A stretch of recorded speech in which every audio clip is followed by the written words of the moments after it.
All right, guys, welcome back to the course. Today we have Tyler here. Tyler is an actual member of the mastermind, and he has done really, really well this bull market. As of recording, this is January 2024. The coin that he's done really well on is Casper. He actually has caught a 50x return. And the reason I've made this video is that Casper doing really well, not necessarily because he found this coin in the mastermind, but more so like Tyler has done what I would consider a really, really good and proper fundamental analysis on a project that he found early, building a really strong thesis, having conviction in the thesis and letting it play out and entering at the right time. He did everything correct, and it's allowed him to capture what is so far around a 50x on Casper. And also the fundamental analysis process that Tyler has applied is very similar to what I intend on teaching in this program. So this video is going to be a case study of how you can successfully find a coin early, buy it with conviction after you've built a strong thesis, and hold it through the bull market to capture, very impressive returns. So yeah, we're going to be doing a bit of a comparison on what I teach in this course and what Tyler has implemented. And yeah, so Tyler, give us like a bit of a background on yourself, and then we can get into you showing us when you bought Casper and why you bought it and all that sort of stuff. So yeah, thanks for coming on this as well. Cheers. Awesome. Thank you, Dan, for having me on. It's a pleasure. And a little bit about myself. My name's Tyler, and I got into crypto around 2020, right when things were heating up. And I was pretty much a newbie at the time. I've done a little bit of stocks in the past, but as far as crypto goes, the beginning of 2020 is where I started my journey. And like how when everyone started, you just search up on Twitter, you look for coins, you buy what's hot. And at the time, the market conditions were right, so we made a decent amount of money and ended up losing a majority of it at the top in 2021, the end of 2021. Learned a lot of valuable lessons in that.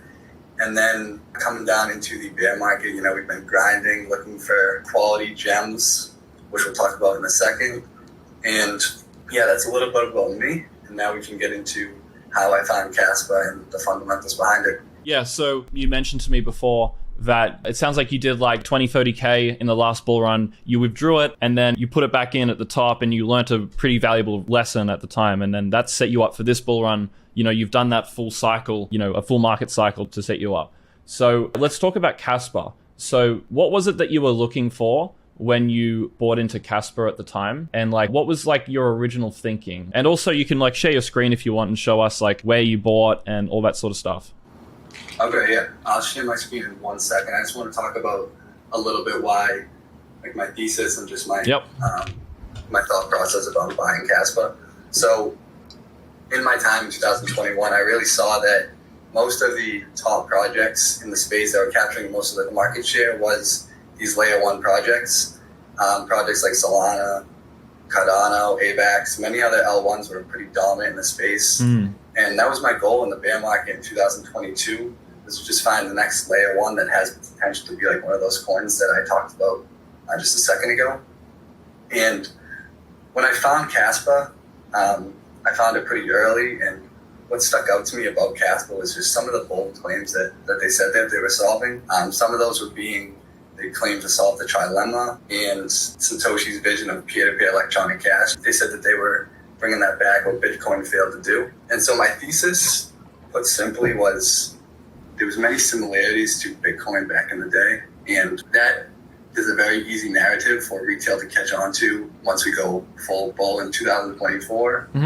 And that was basically my thinking at the very beginning of it. And I'll pull up the chart right now, show when I did buy it. And I'll also explain more fundamentally reasons that back up what I just said, because obviously anyone can claim to solve the trilemma or, be a Bitcoin or an ETH competitor, but there was much more thought that went into that. And I'll explain that in a minute, but that was just a brief understanding of the very beginning. So let me share my screen and show you the Casper chart and where we bought it. So as you can see right here, we have this flag. I bought Casper on the 9th of November, was my first initial buy, and I bought it for about 0.0036, which is right around right here. That was my first ever buy. And ever since then, I've DCA'd all the way up until right around this point right here. And it's been a wild journey, man. I mean, ever since you can just look at the chart right now where we've gone and how early we've actually gotten in. Still going. Still going. Still going. Still going. There it is. Yeah, man. Now we can see it. But yeah, man, it's been a pretty wild ride, and I've enjoyed every second of it so far. Yeah. So you mentioned that your goal was to find like the next big layer one. Why were you looking for the next big layer one instead of a gaming coin or something else, right? Like, what do you know about layer ones that made you want to focus on that? Well, like I said previous in 2021, most of the top 20 projects were actually layer one projects. And I figured that layer ones get a majority of the liquidity in the space. And in a sense, I don't want to say that they're easy to find, but like there was a lot of similarities between the top projects in 2021, and some of those being like genius founders such as Charles Hoskinson for Cardano, and I forget Solano's founder's name, but he's a genius too. Mm-hmm. And yeah, so there's many similarities that I saw within these projects, and a lot of cult-like followings for these layer one solutions. And being able to narrow that down early was something that I was very fortunate to do, and it helped me find Casper early as well. Mm-hmm. Yeah. So in the course, we go over one of the sections, which is pattern recognition. It sounds like your research process was based off pattern recognition to a degree, which is recognizing which sector of crypto is the sector that tends to outperform, and then finding the next, I guess, player that has the same patterns as the ones you've seen that were already successful. So you mentioned one of the patterns, which is the team or the founder. Most of these best performers have a really genius founder behind the project. And I guess when you look at Casper, you look at the team, you know, if the team's really, really good, that can justify buying that. But anyway, back to what you were saying. You got a really good entry in the Casper. You found it early. You've ridden it this whole way. Let's get into a bit more depth on what you were talking about in regards to the trilemma, right? Fixing the trilemma that Bitcoin was trying to solve. You said there was more depth to it. Yeah, so basically what I wanted to speak a little bit more in depth was just some of the fundamentals that I found early that gave me the conviction in the thesis that I actually found. So I want to start with the actual founder himself, and then we can go from there. So when I was doing my research after I found my initial thesis that hooked me in, warranted a deeper deep dive, I started with the founder. You know, that's what I usually like to do, is if a project can have a strong founder, then that's really the base of everything, that from what I've found. And starting with the founder, that was what I really based my research off, and that's what really intrigued me. His name is Jonathan Sampolimsky, and what really intrigued me was he was actually cited back in 2013 for doing Bitcoin studies, and this intrigued me, and this also helped further, you know, justify my thesis that Casper could warrant some Bitcoin-like talks in a sense. And he created Ghost Protocol, which is another thing that I saw, and that was cited in the Ethereum white paper along with many other top 100 projects. So really what this guy was doing, he had some cachet to him. He's been in the game for a while. So that was one of my founding pillars in my thesis. And then the community was another part. At the time, there was not a lot of people talking about Casper. It was mainly just like small community members at the time. But what I noticed was like these people were like diehard about what they were talking about, and they were just comparing it to Bitcoin. And since I'm not here to compare it to Bitcoin, but it's just playing a narrative.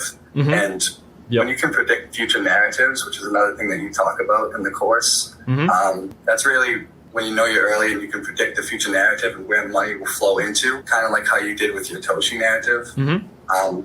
That was something that I really played into. And then I have a tweet which I want to show you. Let me pull it up. This is one of the things that really did it for me with Casper. So this tweet right here, it was from the official Bitcoin Twitter page, and this was in 2014. And this guy, Aviv Zohar, he is Jonathan Sampolimsky, which is Casper's founder. He is his business partner. They co-founded the Ghost Protocol together, and he's also his mentor. And he was cited, he literally was posted on the Bitcoin official Twitter in 2014, accelerating Bitcoin.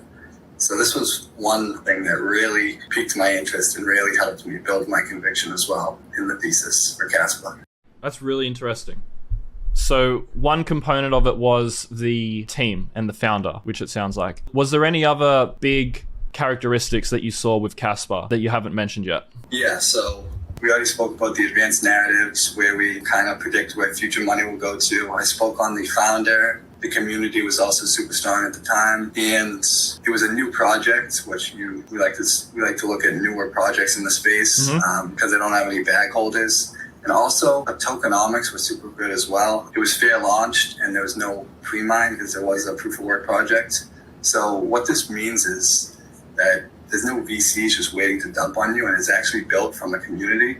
And something that you talk about as well is when you have a coin that has community, when it's a community project, those tend to rip the most in a sense because there's no VCs that are looking to meet profit targets, dumping in a sense.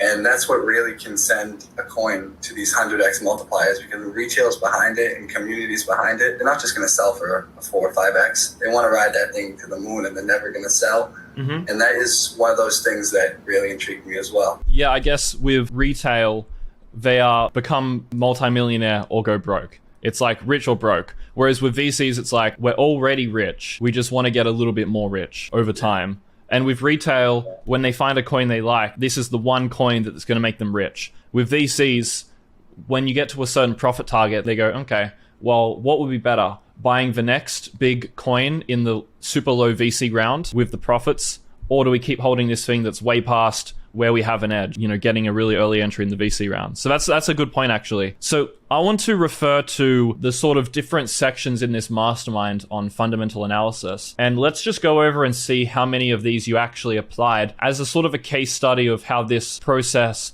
would have worked, or it did work back when you bought Casper, the day after Bitcoin hit its bottom, right? I think you showed November 9th. That was like the bottom of the crypto market, literally the exact bottom. So if you want to share your screen and show the photo that I sent you, and then we can go down the list and we can see how many of these you actually looked at, just to give everyone a real life case study. Yeah, so this is the list that we have. Maybe go down one by one and see if any of the sections on fundamental analysis you actually applied back when you bought Casper. I have a feeling that we've already gone over a few of them. We talked about team, we talked about community, we talked about advanced narrative analysis. Yeah, go down the list and see if any of these were like what you looked at.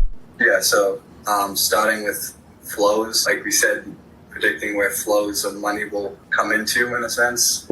That was definitely part of my thesis. And then for tokenomics, we spoke on it briefly. It was a fair launch project, and it was not pre-mined, so that was something that was super helpful to me. It also had a similar supply to Cardano, and there's a cool fractal that I look at from Cardano's 2021 run to Casper's rise so far. And finally, with tokenomics, it did have, at the time of me buying it, 70% of all the coins were in circulation already. So there wasn't going to be a big inflation in a sense, which was super beneficial to me. And then advanced narrative analysis, we spoke on this briefly. Being able to predict where flows of money will come into and building a thesis before it's actually happened is something that I'm practicing every day and I'm working on. And building this narrative, actually watching this narrative play out in real time, it's super cool. And when you are early to something and it tends to go your way, it does give you a lot of confidence in what you're doing. And then thesis building with a network. At the time, I wasn't connected to many people at the time, so that didn't apply as much. And then pattern recognition, like I said, in 2021, I was watching all these top layer ones hit these astronomical valuations and just trying to take away from each different coin what I could and the similarities, and just trying to develop an eye and an intuition for, what tends to do the best, what performs in a bull market. That is something that I definitely have developed in a sense. Team we spoke on, that was a huge part in my research. Community was another one. It's actually funny, when I was researching Casper at first, before anyone was speaking about it, I saw a few pictures on Twitter and there was already some Casper meetups and everyone had like these Casper shirts on. It was